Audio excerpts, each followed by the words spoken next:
Welcome back, everyone, to this special early Saturday night edition of our live stream. And tonight we have, possibly the best guest that we could honestly wish for. That is, of course, Ben Habib is in the green room there waiting to come in. Before we go any further, I just want to say thank you so much for joining us this evening. Please don't forget, when this stream is over, make sure you share it with all your family and all your friends and help us spread the word. So without any further ado, let's bring the man himself in. Good evening, Ben. How are you? Very well indeed. Thank you, Paul. Thank you for having me on. I hadn't appreciated that I'd somehow forced you to move this to an earlier slot. Sorry about that. Oh, Ben, listen, all it is that my viewers, they're creatures of habit. They like settling down about 9 p.m. with their cup of tea and their slippers ready, and away we go. So look, Ben, firstly, a very warm welcome back to the show. Thanks for coming on. I know that you've been super busy. This evening, we're going to have an informal chat, if you like. We're going to give the viewers a chance to put their questions to you. We'll get into those in just a moment. But before we do that, I'd like to offer a very big personal thank you to both yourself and the Advanced UK team for accepting me into the college, which is a fantastic honour for me. Thank you very much for that, Ben.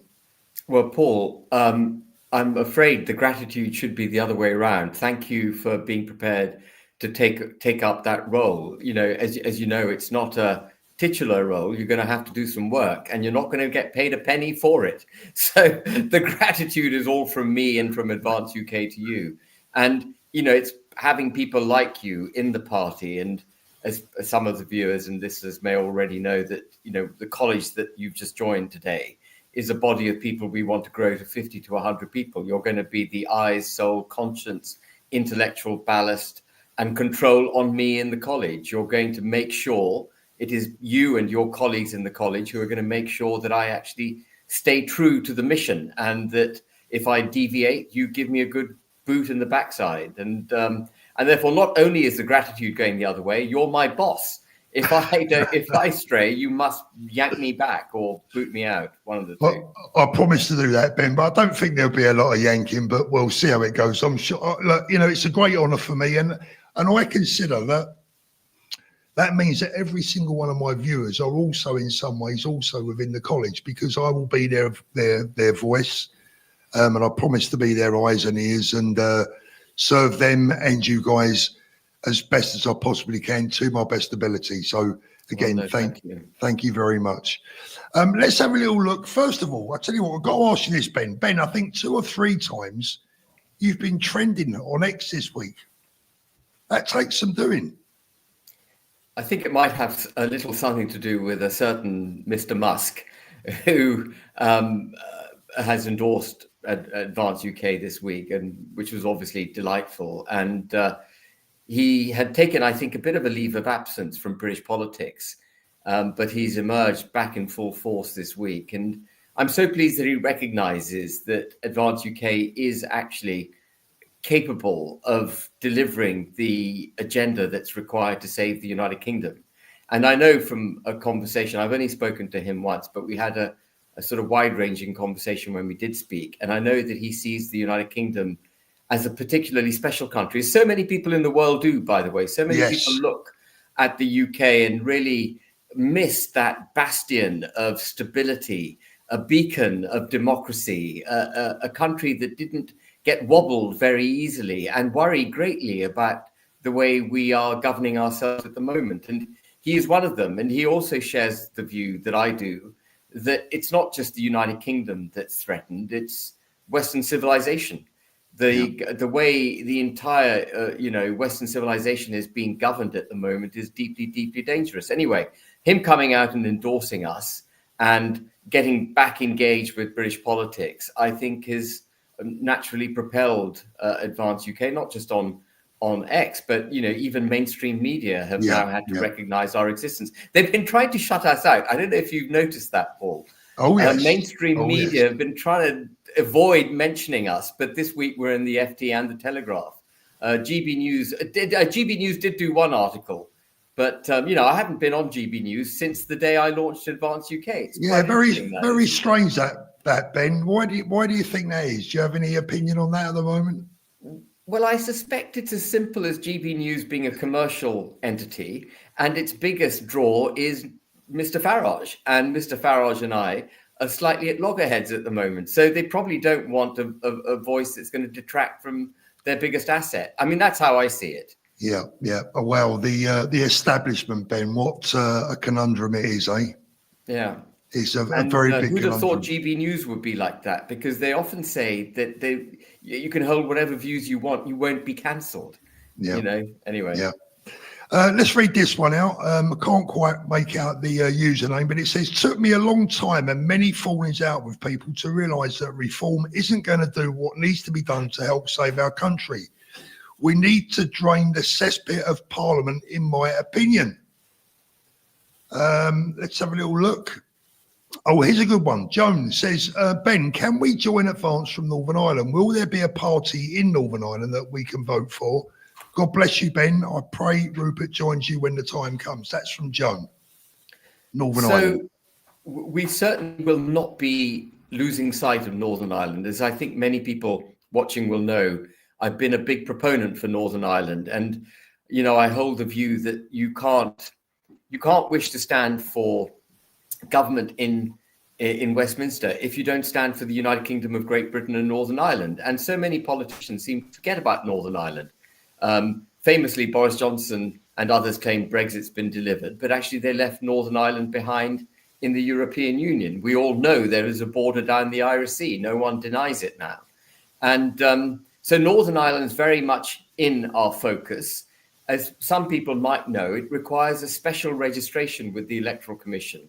You register, and this is something that's wrong too, by the way, you register separately for Great Britain and separately for Northern Ireland. So there isn't a pan-UK political setup.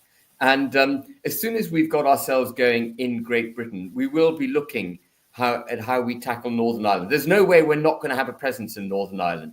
It might be that we do it through an alliance with the traditional unionist voice, who would be our natural allies in Northern Ireland. But it might be that we do something separate, or we do something which is partially separate and partly an alliance. But there's no way we're taking our eye off Northern Ireland. Bruce says, Paul, can you ask Ben when we can expect to have a meeting here in Somerset? I've already offered to help out locally. Just waiting to hear back. And going on further to that, Ben, I think one of the biggest questions that keeps coming in my inbox, also to me personally when I speak to people, is when are we going to get merchandise? When are we going to get leaflets and literature? Are there going to be regional areas? I mean, people are chomping at the bit, ready to go. Yeah, so we've just kicked off our, I was getting the constitution of the party in place, getting to 30,000 members, as some people might know, populating the college to make sure that we had that ballast to take the party forward. And having done most of that now, the heavy lifting for those steps, we had our first event in Billericay last week. And we are, as you may know as well, I'm sure you do know, Paul, we're launching the party officially on the 27th of September in Newcastle. And I'm confident we'll be over 30,000 members by then. And then we've got an event in the Isle of Wight. And I'm sure we'll be going down to Somerset very soon. It's all about going to see the people.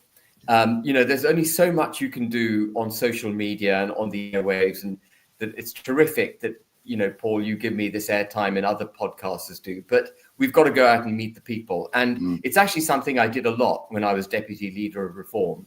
And now that we're past our sort of foundational stages, I'll be doing more and more of that. In terms of merchandise, we've just ordered a whole load of merchandise.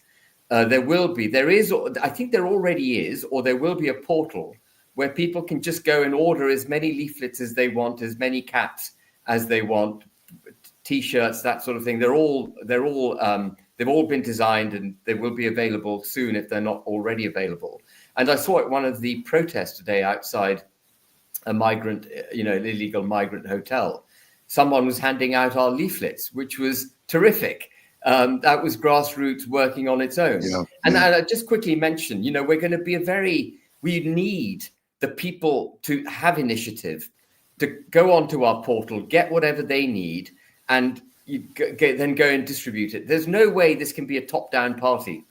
The only way we're going to succeed in the 4 years that we've got left before the general election is if people take the initiative in that way, as people did today in that protest. Yeah, absolutely. Well, I think one of the beauties of this party, Ben, and in my heart, I call it the People's Party because it belongs to all of us. It's the first political party that I've ever known in my lifetime that really believes in itself and in the people. And that is just so important to me. And I think one of the nice things is everyone is in this together right from the very start. This is a story and a journey that can unfold for everyone, and we can all have a role within it. And I think that's wonderful. I just think it's a community party as much as anything. Yeah, well, thank you. I mean, that was certainly the principles on which I felt it needed to be founded, and was, there was a crying out need for it on the British landscape. It always struck me as very, very odd the way political parties police their membership.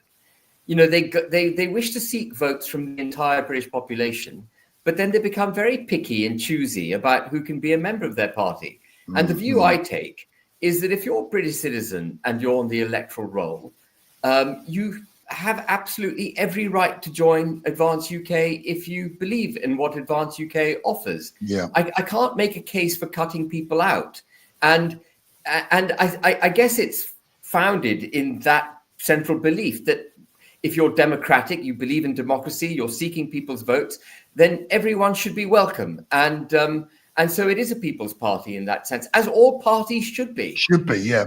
It's not an endorsement of individuals or their personalities or their histories or backgrounds. You're just allowing them to have their democratic right of belonging to a political party. Absolutely. And for all those pearl-clutching, bleeding heart lefties who bang on about, the Human Rights Act and ECHR and everything else, Universal Declaration of Human Rights, there is also a provision in the Universal Declaration of Human Rights that people should be free to make their political associations. And it seems alien to their own sort of crazy, extreme ideologies that they would seek to police who joins a political party in that case. And this is, I don't want to get stuck in a debate on this, but it's one of the oddities of these kind of, Marxist extreme left lot who champion things like inalienable human rights to the detriment of the existence of British citizenry.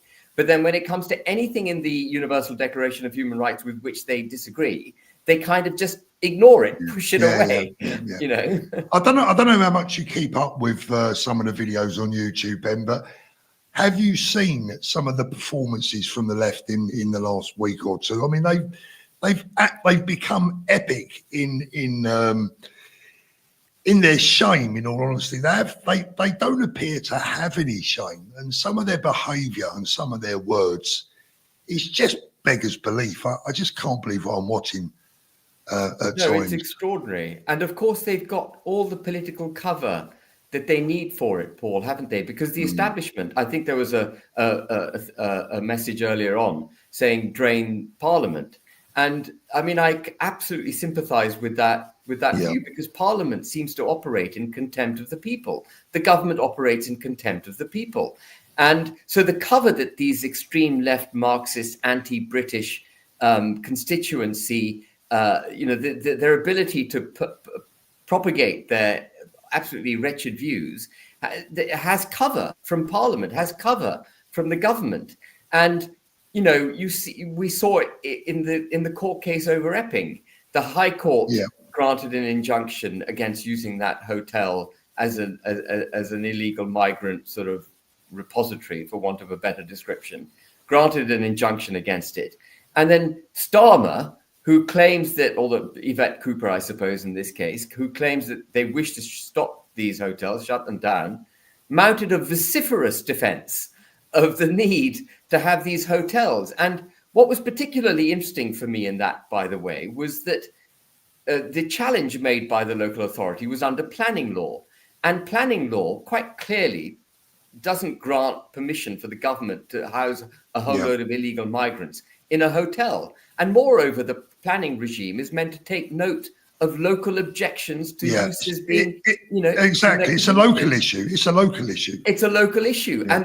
And the government came in, and in its draconian And, they accuse people on the right of being sort of, totalitarian or inclinations of totalitarianism. Actually, it's on the left when they wish to shut down free speech and democracy. Always on the left. And I think that ruling that ruling of the appeal court defeating the council is all the evidence you need to know that the government of this country stands in opposition to the people of this country. Epping doesn't want the hotel. The government should have the decency to remove those illegal migrants from Epping.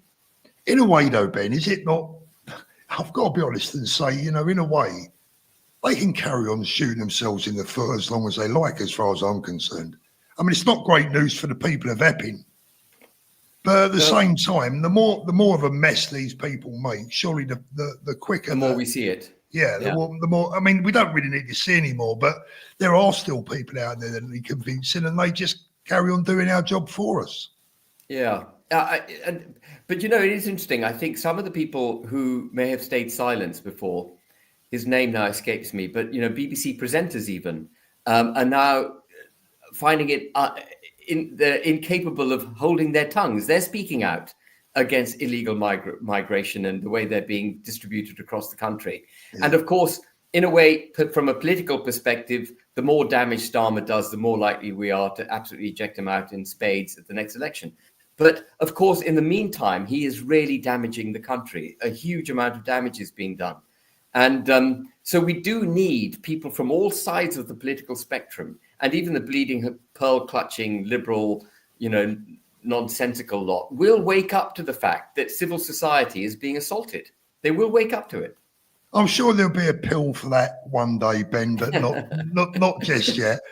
This is an interesting question. Barry the Bulldog says, Mr. Habib, given the injustices faced by Brits, would you back legal action against those betraying public trust? If so, what steps? That is a really, really good question. And it's something, I don't know if you saw Elon Musk's post on X, in which he said that he would like to fund legal action. And one of the things, I'm chairman also, I'm leader of Advance UK, but I'm chairman of something called the Great British Political Action Committee. And I think you're part of that too, actually, Paul. Yes, yeah. And it has a brilliant chief executive, a lady called Claire Bullivant, who has been fighting the handover of Chagos. Chagos still hasn't happened yet because of the efforts of Claire Bullivant and the GB PAC. She's got the courts working, to try and stop it. But I was speaking to Claire earlier today about if there's anything we can do to bring a legal action against the heart of government to stop them doing what, in many respects, without wishing to be hyperbolic, people would regard as virtually treasonous. What they're doing is clearly to the detriment of this country and its people. So how is it that they're allowed to get away with it? Is there anything we can do through the legal process to actually, if not stop it, at least slow it down so we can have an election before it becomes reality? And so I think that's a really brilliant question, and it's something that we are turning our minds to already. Yeah. Just a quick one for everyone tonight, so everyone knows. I've turned the super chats off this evening because I wanted to give everyone a level playing field. I mean, there's hundreds and hundreds of questions already piling in, so obviously we're going to be limited. But I mean, look, hopefully you'll be one of the ones lucky enough to get your question read out. This is one from Anne. Says, Mr. Habib, Ben, they're very polite tonight. It's Mr. Habib. It is clear that we must leave the ECHR, but what comes next? We need a Bill of British Rights, but who will get to pick what those rights are? Will this go to a referendum? I like that question. I like it a lot, but I would say this. We need to get rid of the ECHR. We need to get rid of the Human Rights Act, but we don't need to replace it with anything. We had a brilliant, if you get rid of those two things, the ECHR and the Human Rights Act, the Human Rights Act effectively brings the European Court of Human Rights into the fabric of our existence and all its conventions and everything. If you get rid of that, what you go back to is the panoply, the entire body of law that protected what it means to being British and a citizen in this country anyway. We had adequate laws in place which protected our rights as human beings, but also without setting aside what it means to be a British citizen. The Human Rights Act effectively has elevated everyone across the globe to the same level as a British citizen. So what I believe in, and I will be advocating through the college and through the party, is that we should be repealing the Human Rights Act and all the subsequent legislation that followed it, but we shouldn't be replacing it with anything. We already had a fantastic body of law starting from 1215 all the way through to 1996. It's, protecting what it means to be a human being in this country and what it means to being a British citizen. And I would just go back to that position. And then maybe if at that point we observe that there are areas which need some tweaking, we can tweak it. But I'm very, very concerned about doing massive, untested reforms, which could actually land us in even bigger problems. One of the great things about the way our constitution and society developed was that it developed in very small incremental steps. The reason we were viewed in the world as being such a bastion of stability is because we never did anything radical. We never did what the French did, which was have a revolution. We didn't do that. We didn't chop anyone's heads off. Well, we did one in 1649, but that was the last time we did it. And so we've developed very incrementally and slowly in a methodical, sensible way. And what Tony Blair did with the Human Rights Act and the ECHR was to do radical surgery to our constitution. And we've got to get rid of everything he did, settle our system. And then if there's something we need to do, which is of a reforming nature, we do it having first settled the country. We're not settled at the moment. Yeah, absolutely.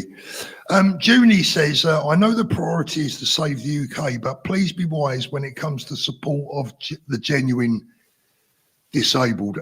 June, if you don't mind me, Ben, I'll actually have a little word on that one. June, I think that all the time the people who are involved that are currently involved in Advance UK, we will always remember those people, and I'm sure Ben would agree with that. We have a party of people with genuine hearts. That's my view on that.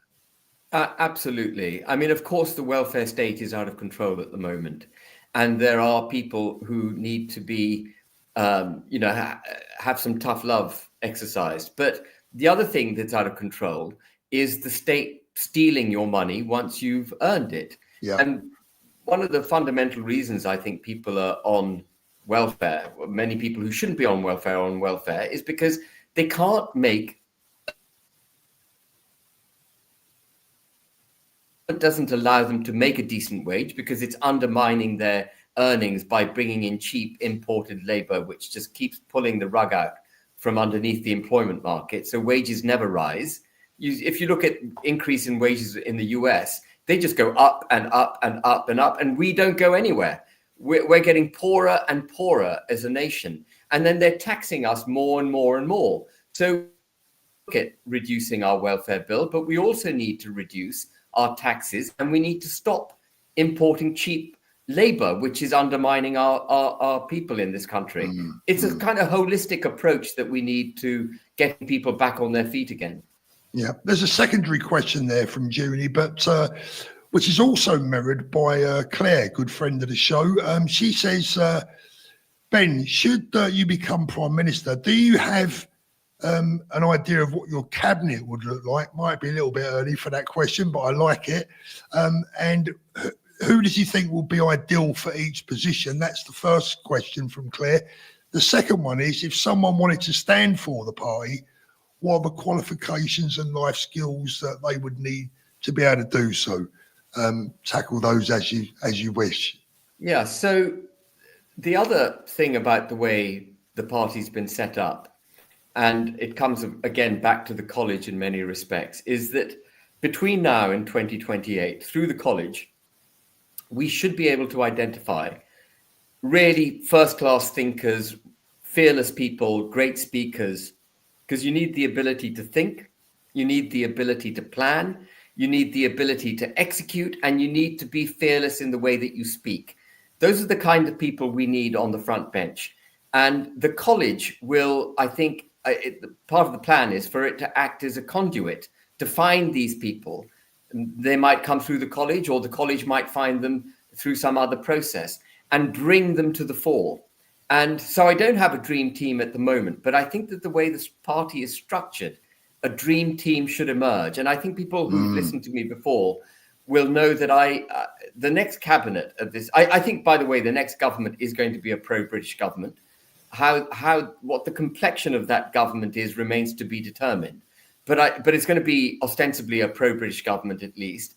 And what's critical is that the front bench is made up, as I've often said, as a team of champions, lions. We need lions. Yeah. We need people we need to become that great statesman-like country that we were, and we need great statesmen on that front bench.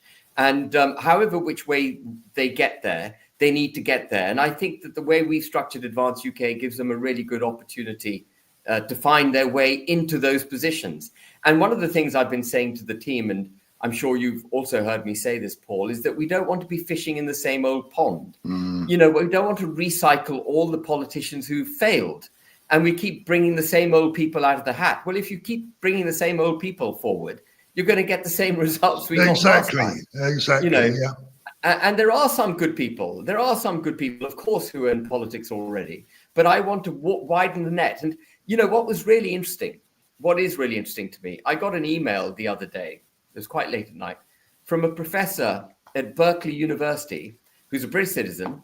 He's specialist in defense. And he said, I'd like to join the college. What's the process? And, that's so where people are waking up to the ability to actually get engaged and do something great for this country. And that's what I want for Advance. I want people to come through in that way.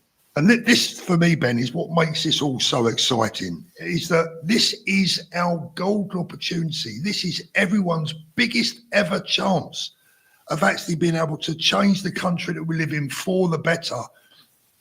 And they can be a big part of it. And if you haven't been convinced so far, look, there's a link running across the bottom of the screen there. Please go over and sign up after the show's finished. You can do it while the show's on if you like, I don't mind. But come and join us. Come and join this wonderful political revolution that's taking place right in front of your very eyes. Rosie says, most people are concerned about splitting the vote. How are you going to spread the word about Advance UK so you're more well known? So the process of spreading the word is beginning. But I have to say, I'm staggered. You and I were both discussing earlier before the show started, weren't we, Paul, that a friend of yours in Benidorm had heard of Advance. And I said that I'd spoken to a friend of mine in Canada whose son had heard of Advance. Old habits die hard. A friend of yours in Benidorm who'd heard of Advance, and a friend of mine's son in Toronto who'd heard of Advance as well. Yeah. People internationally. I've had friends in Dubai call me and talk to me about Advance. And of course, getting Elon Musk's endorsement makes it go global. He's got 229 million followers on X. And so that's going to make it go global. And so I think the speed at which we advance, the speed at which Advance advances, is going to shock people. Because not only have we got these sources of sources of getting information out, but also, I think that the electorate in this country have completely given up on Labour and the Conservative Party, and they're looking for a new home.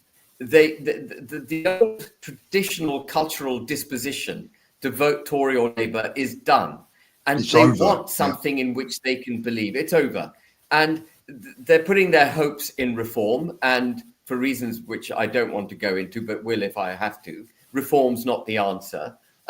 Advance is. And I think when people see us, and they'll see us more quickly because they're looking for us. People want to know if there's anything out there. We'll be searching for us. I think we'll get... we're going to surprise people. We are. We're going to surprise people. Ben, I'll tell you something else. This is just my own personal belief, if you don't mind me saying. I think a lot of our support is going to come from the youngsters. And I tell you why, because we believe in our youth. We believe in British youth. We believe in the people of this country, and they want something to belong to. They want someone that believes in them. So I think the younger generation out there, certainly you know, my kids who are now in their 30s and a little bit younger, their friends are all looking to belong. They want something to believe in, and we can offer them that. We can offer them a future. I mean, this week we've watched Angela Rayner acquire her third home. Most people her age and a little bit younger can't even afford the mortgage on one, let alone three. Yeah. We need to give the youngsters some hope. We do. And again, you know, in order to give, I do agree with you, by the way. I think the youngsters are almost rebelling against the institutions that have tried to indoctrinate them. They've had enough of it. I may be not entirely right in what I'm about to say, but the age group of 35 to 50, I think, was hijacked quite badly during their tertiary education and the way that they've been indoctrinated as they came through life.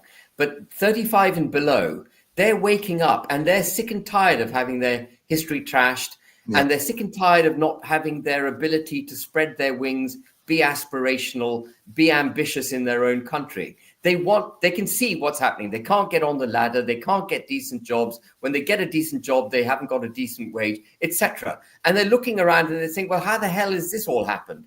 And they want change. And the change isn't going to happen by voting for Labour. So I think even though Labour thinks it's going to fortify its position by opening the vote up to 16-year-olds, they could be in for a rude awakening. They might find that actually these youngsters vote for us.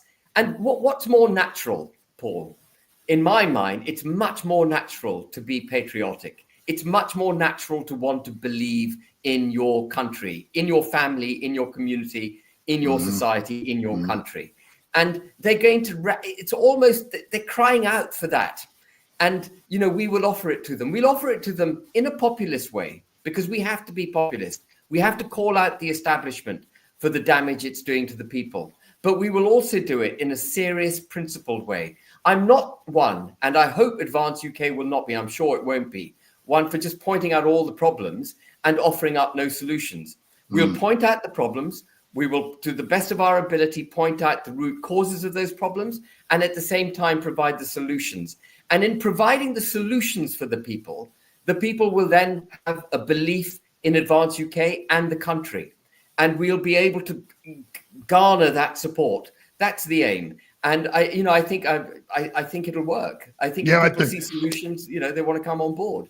Ben, can I just take you back to the splitting the vote issue that person mentioned there? Sorry, I forgot the name for the moment, but where are we? Rosie said people are concerned about splitting the vote. What's your view on that?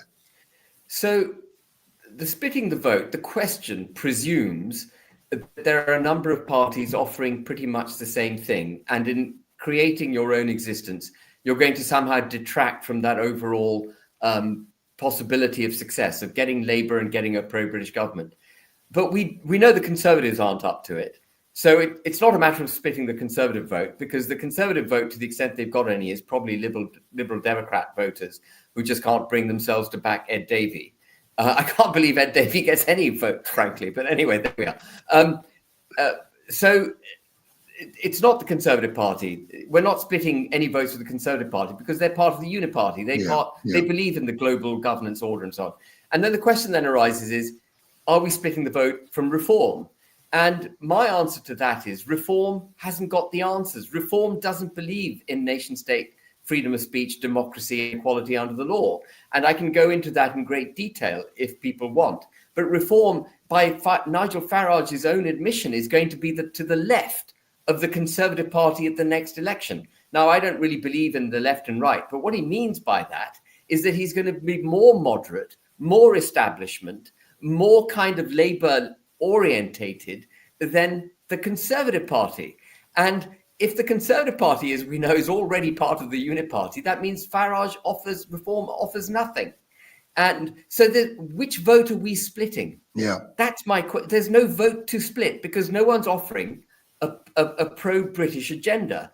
And I think the most important thing between now and 2028, I know the election's in 2029, but it may come early, and certainly between now and 2028, the key thing to do before we even talk about electoral strategy, how we're going to make sure we get rid of Labour and how we get a pro-British government and so on and so forth, the key thing to do is to reveal the issues the country faces and set a direction of travel which people can understand and buy into. We've got to lead. Advance UK has to lead the debate, and it needs to establish the narrative, a narrative and a set of solutions that will save the country and deliver us into independence and prosperity.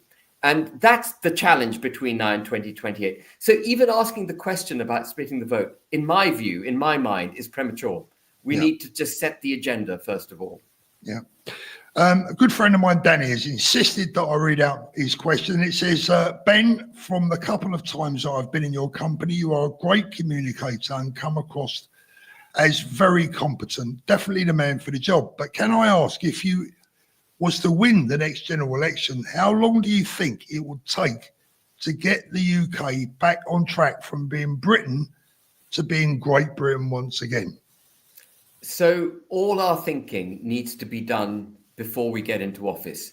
It's no good making all the arguments I've just made and then tip up on the first day in office and go, right, lads, what do we do now?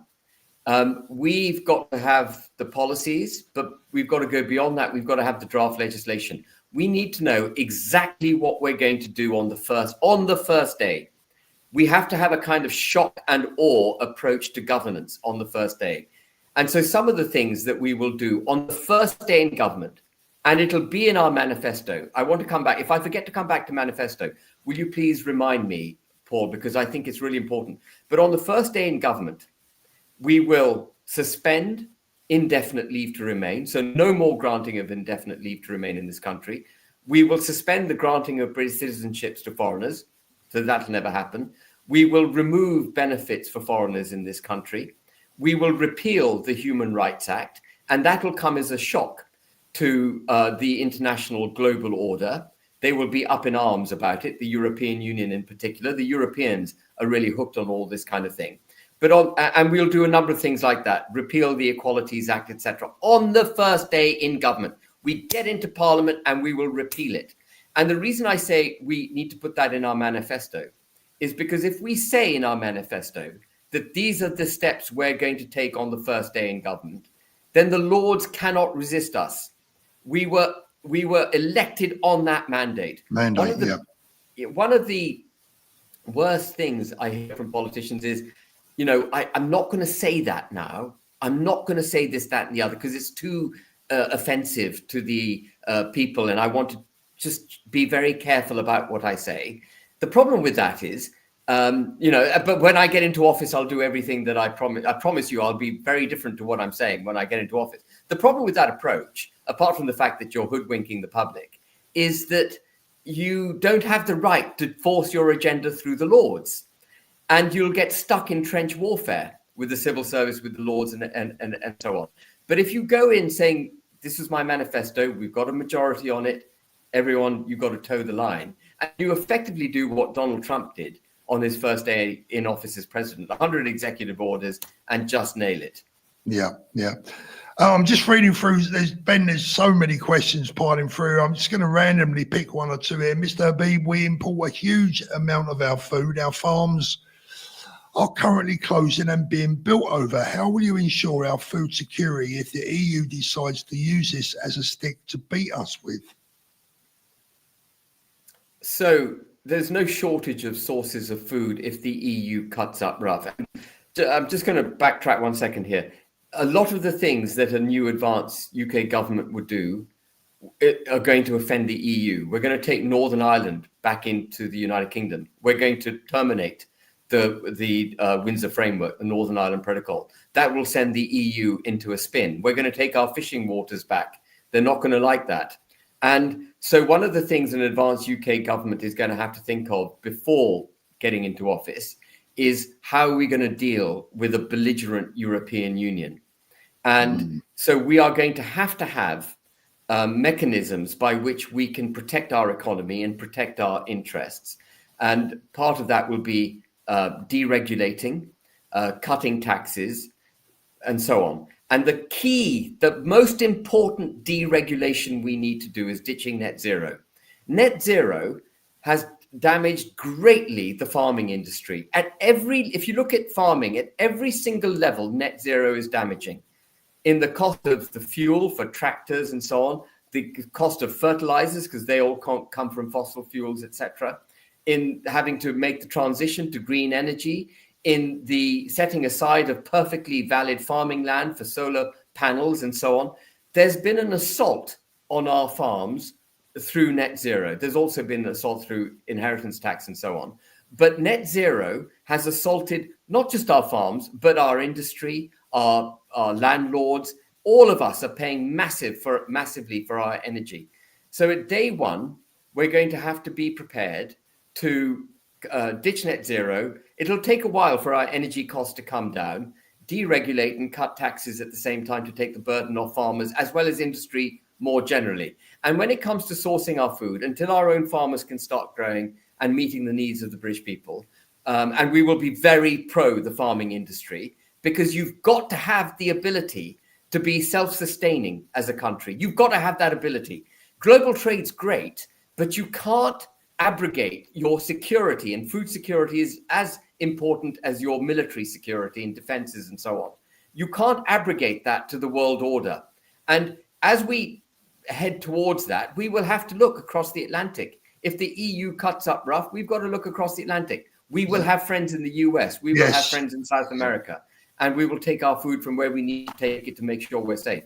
But we will be making, and this is the other thing that Trump has got so right, in the pursuit of global trade, free global trade, America's been made vulnerable. The United Kingdom has been made vulnerable. We've deindustrialized the United Kingdom. We've handed over key industries like steelmaking to China.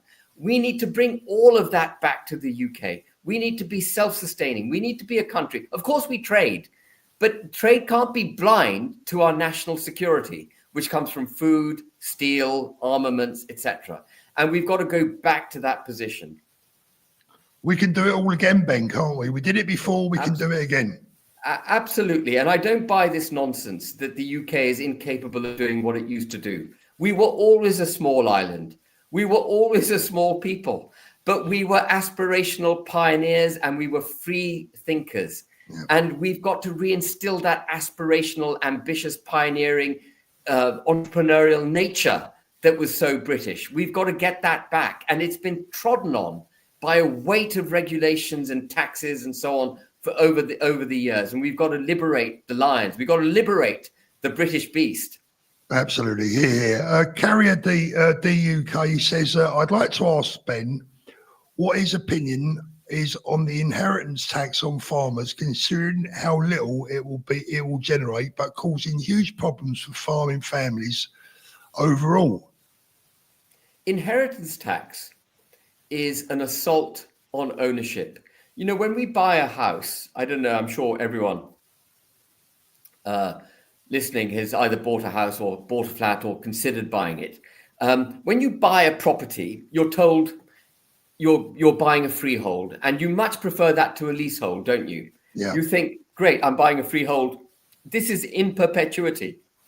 Well, I've got news for you. It's not in perpetuity, because when you buy something that's a freehold and then you get taxed on it when you die, you're almost forced to sell it.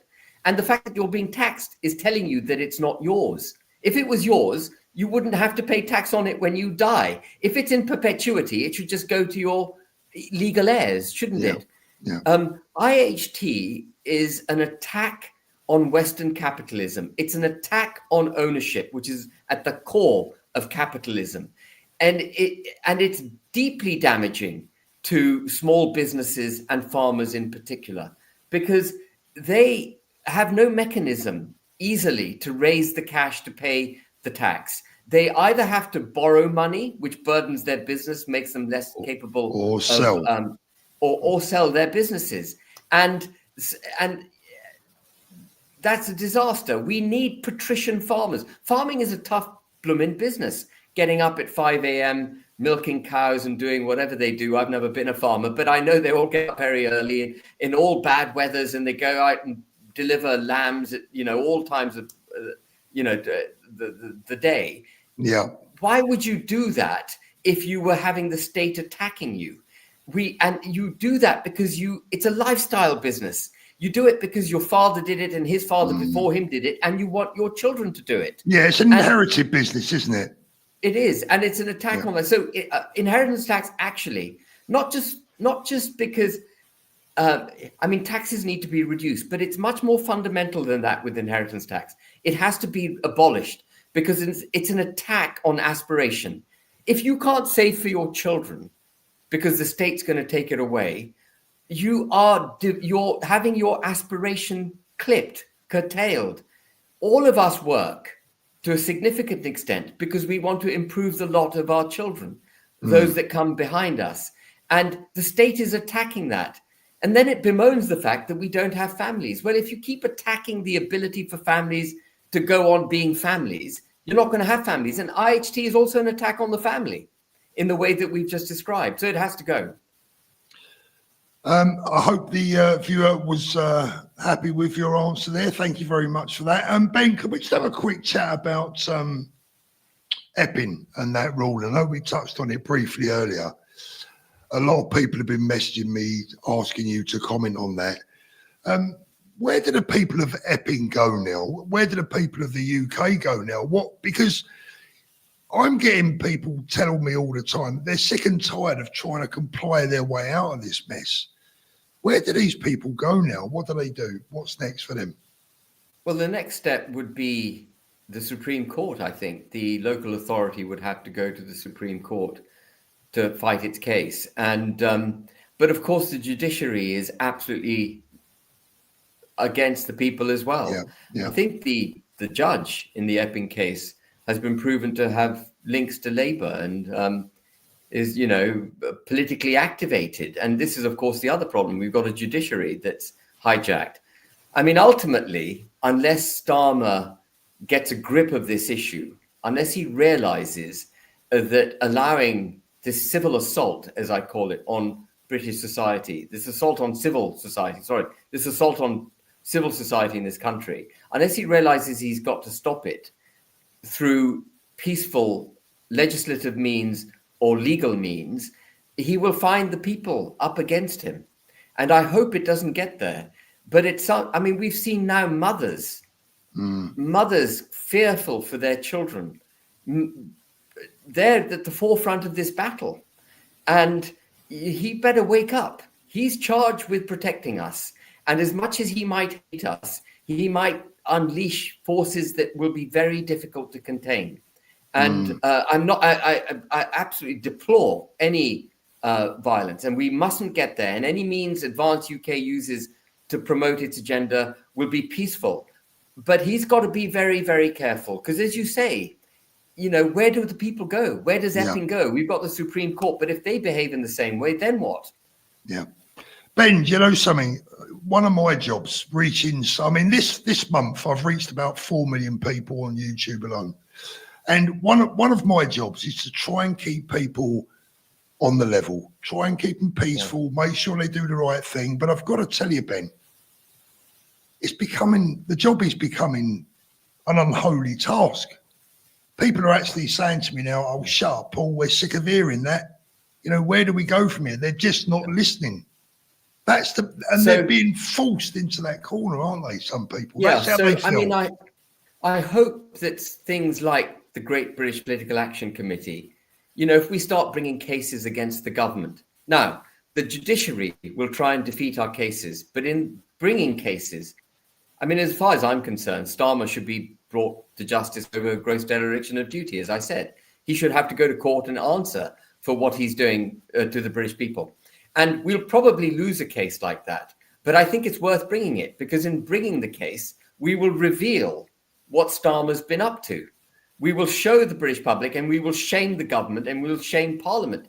I think we should bring a case, for example, over the way he conducted his response to the Southport protests. There has to be a judicial review of what Merseyside police did, what Yvette Cooper did, what they knew, when they knew it. No political party or political force in this country is revealing that. They're not fighting it. Part of the problem here, I'm digressing, but part of the problem is most politicians react to the 24-hour news cycle. They're always reacting to the 24-hour news cycle. They're not really charting a determined path. to make sure that they deal with the problems robustly. Yeah. And there should be a review of what the hell Starmer said after the Southport protests. How dare he condemn all those protesters as being far right? On what basis did he come to that judgment? How was it that the Home Office could put out a post on X saying that these criminals will be incarcerated before they'd even gone to court? Exactly. Have they forgotten about and so on? So I think things like Advance UK mounting a fight and the Great British Political Action Committee mounting a fight and having these battles will show the government up for what it is. And I think they will. Well, that's the first thing we've got to do. We've got to try that, see where that goes. Hazel, I hope that Ben has just answered that question for you. I'm just flicking through the messages here. We've got about, I think across all channels, about 6,000 people watching in total live, Ben, which is absolutely excellent for early Saturday evening, Ben. I can think of better things to do than look at me on a Saturday evening. Well, you're a very handsome guy, Paul. Oh, I'm not sure about that, Ben. Martin says, finally, a team that I can believe in. And boy, oh boy, Martin, let me tell you, you can start to believe. This is, for me, Ben, this is such an exciting time. Because, as I said earlier, at last, the people have something real, something tangible. And I just think that so many people are genuinely very, very excited about the whole thing. We certainly won't fail for want of trying. We're going to give this the biggest, best swing of the bat possible, and we'll keep swinging. Absolutely. Let's have a look. Val Twine says, we love Elon. I don't want to cover that too much, Ben, but is there any, can I ask, is there any plans for maybe conversations in the future that you know of, or is that a little bit something that you can't really talk about with Elon? I mean, I think Elon's made his views very clearly known. As I mentioned earlier, he sees the threats to the United Kingdom and he's particularly concerned about them. I think his mother is English, if I'm not wrong in saying that. So he sees the threats to the United Kingdom. He's very keen to help. And all we need to do, I think, is do the right thing. And we will have not just his support, we will have the support of the Trump administration, J.D. Vance. And I'm hoping that we'll get a Vance presidency. Yeah, I do. In 20, that'll make any pro-British government's job much, much easier, because when the EU cuts up rough, we'll have a friend across the Atlantic. I think J.D. Vance could turn out to be one of the UK's best friends if in the long term. One of the things I'd love to see, Ben, in the future is an advanced UK delegation maybe going to America, but that's another topic. Question for Ben, what are your plans for September the 13th whilst the rally happens in London? I would just say, watch this space. Interesting, watch this space. Yes, did you see that? I don't know if you saw that, Jeff. A man with a gun has been arrested outside Stamford Bridge with a pocket full of bullets. I didn't see that. I did. That's literally down the road from me. Yeah, literally down the road, Nick says, is there a place for Nick Tanconi in Advance? There's a place, as I say, for everyone. And again, one of the advantages of having a college is that if Nick Tanconi wanted to join Advance and have influence at a very senior level, he can join and then apply to be a member of the college. And so it's not like he would have to give up having a significant voice in politics by, leaving UKIP or whatever. There's a home for everyone here. And that's what we're trying to create, the ability to give a voice to the broadest community of people who believe in this country through the college. And which is why we built our membership first and as I mentioned, then the college. And the last thing I'm going to build is the executive of the party. The deputy leader, chief executive, and all of that. That comes last. I need to get the absolute foundations of this set properly, which comes through people like yourself, Paul, and others. And Nick Tanconi is most welcome. I've talked to Nick, and he's most welcome to join and express his desire to be a member of the college. The Party for the People. I just want to catch up on Tommy for a moment.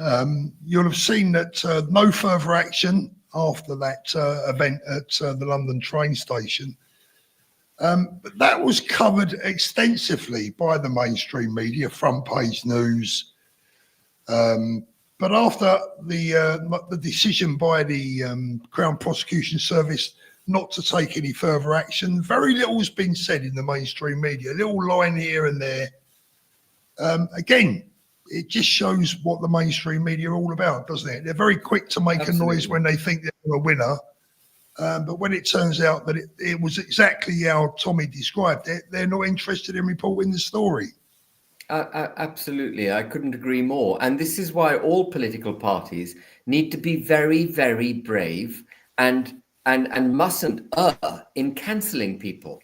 We can't become a country. We have become a country of cancelling people. And Tommy Robinson effectively has been cancelled by the establishment. He's been cancelled. And I mean, that's a really good example. Of course, perhaps a better example is the way he was put in prison over breaching that injunction, which was the first time I really woke up to the way the criminal justice system had been used against him. But this is a really good example too. I think, as I understand it, he came back from abroad, having told the police that he was coming back on a particular plane. And the police therefore knew he was coming back in order to be questioned. And instead of taking him back in a civilized way, they went to the airport, they handcuffed him, they marched him out in front of lots of cameras, which presumably were there because the police told them that, you know, they were going to be doing this. Then they took him back to the police station, as I understand it, and showed him a whole load of CCTV footage, which evidenced that he hadn't done anything wrong, that this guy was chasing him down and picking a fight. And it was eventually when this chap stepped forward to punch Tommy Robinson that Robinson punched back. And of course, there were no charges to be pressed. Yeah. And we had all the mainstream media showing the images of this chap laid out cold on the floor of St Pancras Station, and all the media of him being handcuffed and led away by the police, and no media coverage about the fact that charges were immediately dropped. The question I've got is, why did the police take him in if they already had the CCTV footage? There was no case to answer. And so people, other leaders of other political parties should be asking this question, because they may hate Tommy Robinson and they may be justified in their hatred of him at a personal level. But Tommy Robinson being arrested today for things that he shouldn't have been arrested for could mean that they will be arrested tomorrow for things for which they shouldn't be arrested for. We've got to stand for equality under the law, because when you start picking and choosing who you're going to protect, who you're going to fight for and who you're not going to fight for, you get the two-tier criminal justice system we've got. And there are certain political leaders who are very quick to say the pro-Palestinian hate marches, they get away with it scot-free. But the same people who call out the police over Palestinian marches never call out the police when the police are attacking white, working-class British citizens. Why is it that our own political leaders won't protect white, working-class British citizens? Where were our political leaders when Starmer was categorizing everyone? This goes back to Southport again, forgive me, but where were our political leaders saying to Starmer, no, buddy, you can't just say they're all far right. These are working class British citizens who are pissed off with what's going on with the country. Yeah. And so when we talk about the two-tier criminal justice system, we've got to be rigorous in identifying the way it is promoting the interests of certain factions and attacking the interests of other factions. We've got to have Lady Justice blindfolded again. And that's one of the 4 pillars of Advance, is equality under the law. Absolutely equality under the law. And the example you've just given of the way that he was arrested and then released, all the fanfare over the arrest and nothing about the release, absolutely evidences it again. Well, they did their job, didn't they? It's more, obviously the more muck you throw the more will stick. But I think the public in general have woken up massively over the last 6 to 12 months. And yeah, they're now calling me far right. Yeah. People, if you go to Wiki, they say Advance UK is a far right party. Well, I challenge anyone. How can they even judge Advance UK to be a far right party? We've produced no policies. On what policy have we become far right? The only thing we've put out is a mission statement that we believe in our country, we believe in freedom, we believe in democracy, and we believe in equality under the law. Is that far right? Well, if that's far right, you know. Sounds pretty awful to me, Ben. I mean, God blimey. I mean, if that's far right, I embrace being far right. Yeah. I said to my son, sorry, Paul, this is perhaps I'm going off at a tangent, but no, go for it. I said to my son, darling, this is the other day, the journey I'm now going on, your father is going to be abused in public. He's going to be categorized as far right. Even people on our side of the debate are going to categorize me as far right. You appreciate that? He said, Daddy, it's absolutely fine. I know you need to do what you need to do, and I know you. And but this is what we're up against.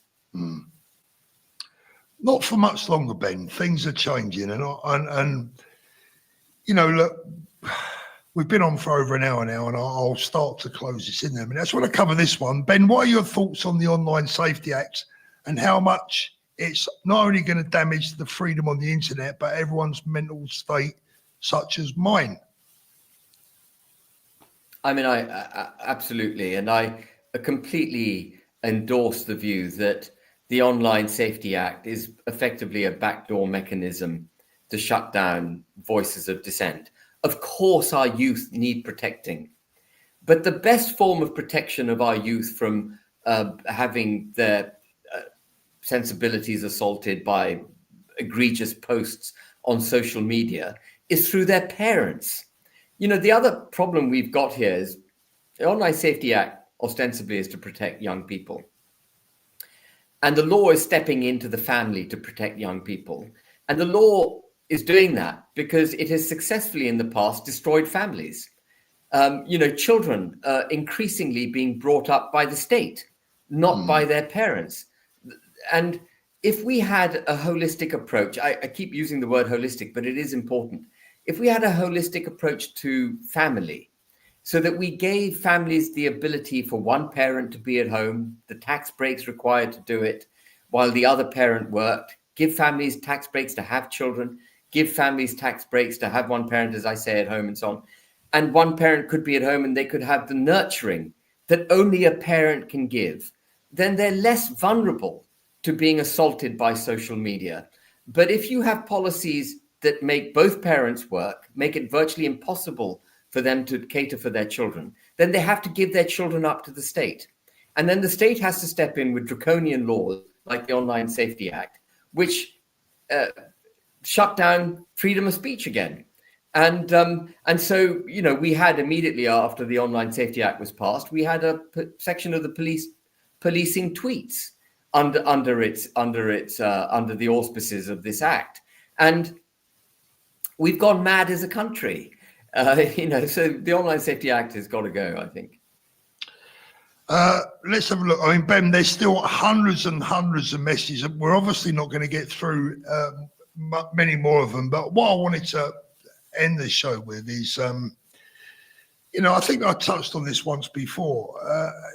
I believe this is a calling for you and for all of us. I mean, we've all got, let's be honest, we've all probably got, I wouldn't say better things to do, but we've got other things that we could be doing in life. I'm sure many of us of a certain age, we could be on the beach, or you could be out smoking a cigar somewhere. But this is a calling for us, isn't it? It's a calling for all those people involved with Advance. We have a job to do. We have a job to do for the elderly, the sick, our children, the youth. We have a job to do for our country. And I don't think any of us can really settle in life until we get our teeth into doing that job and succeed at doing it. I think that's absolutely right, Paul. The country is facing its end unless people come forward and do something about it. And I completely forgive anyone who doesn't want to be involved in politics. Why should they? They they should be dealing with their normal daily chores and enjoying life and enjoying life. But I'm afraid we've got to a point now where this isn't a physical war, but there is a war taking place between two ideologies: an ideology which is pro nation state, sovereignty, independence, and prosperity of the citizenry of a country, the protection of our constitution, our cultural roots, our heritage, our pride in our nation. That's on one side. And the assaulting force is what I call the liberal global order that doesn't recognize nation states, doesn't recognize citizenry, holds our history in contempt, holds our cultural and constitutional roots in contempt. And they're the enemy. And I'm afraid they're in control at the moment. And so we are at war.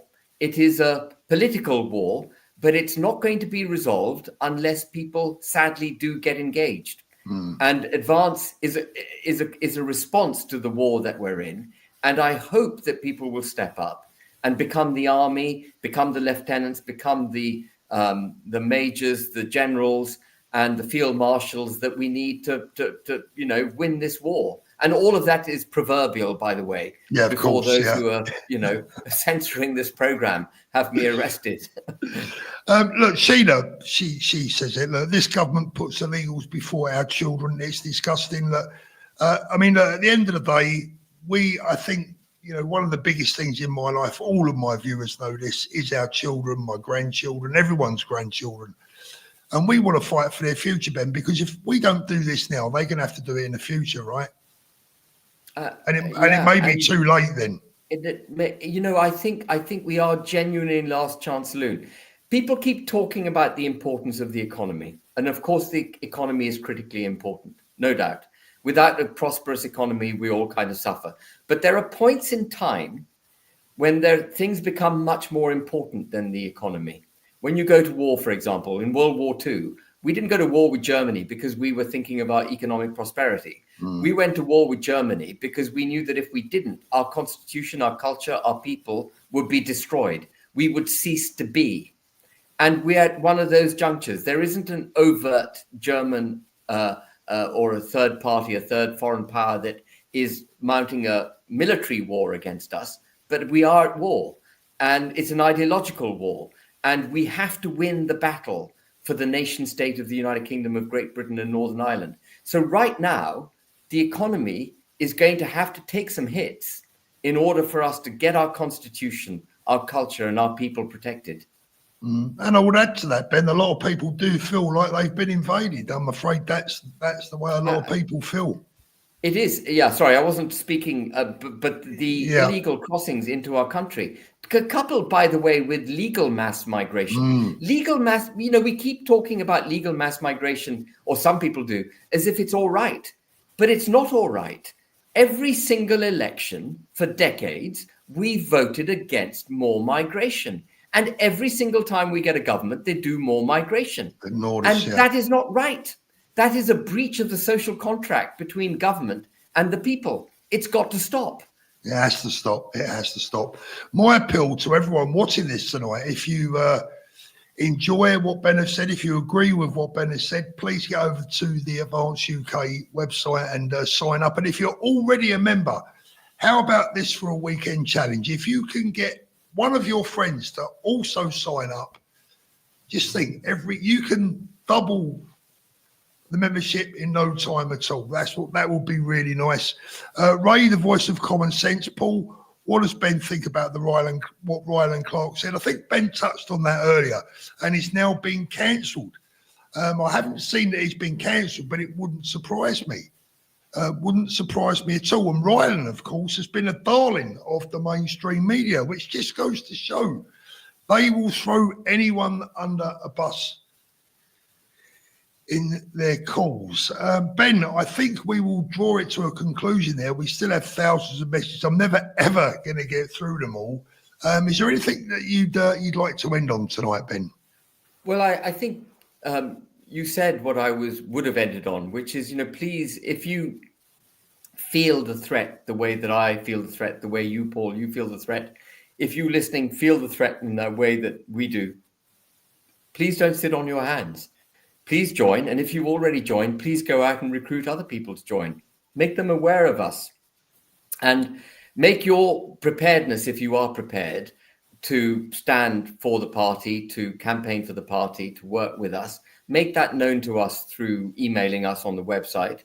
And let's get this proverbial army together and let's fight this war, this proverbial war. Sorry, I have to keep saying this because of the Online Safety Act. Let's fight this war together, shoulder to shoulder, and let's not bend, and let's make sure that everyone is held accountable, and let's save our country. Let's do it. It's very exciting times indeed, Ben, and I'm sure that everyone that's watching this now that is a supporter, we're all proud to be doing what we're doing. We're doing this as a labour of love, a labour of passion, and I've never felt so positive, Ben. We've gone through some rough times. Right now, I'm sitting here in Spain. I'll be honest, I'm worried about coming home. I don't know what they're going to start pointing. You never know what they're going to say to you these days. If they can do it to Lucy Connolly, they can do it to anyone. They can. They can. They can do it to anyone.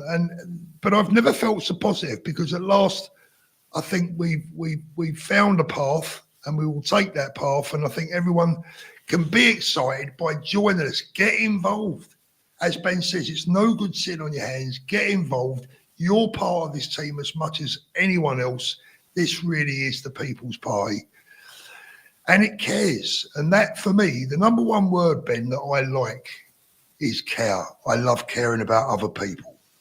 And I believe you feel the same.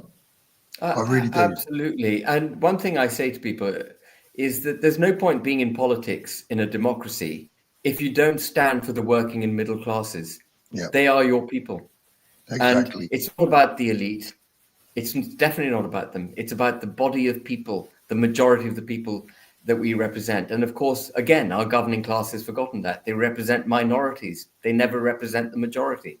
They represent the minorities. They represent extreme ideologies. The extremists here are people like Starmer. Absolutely.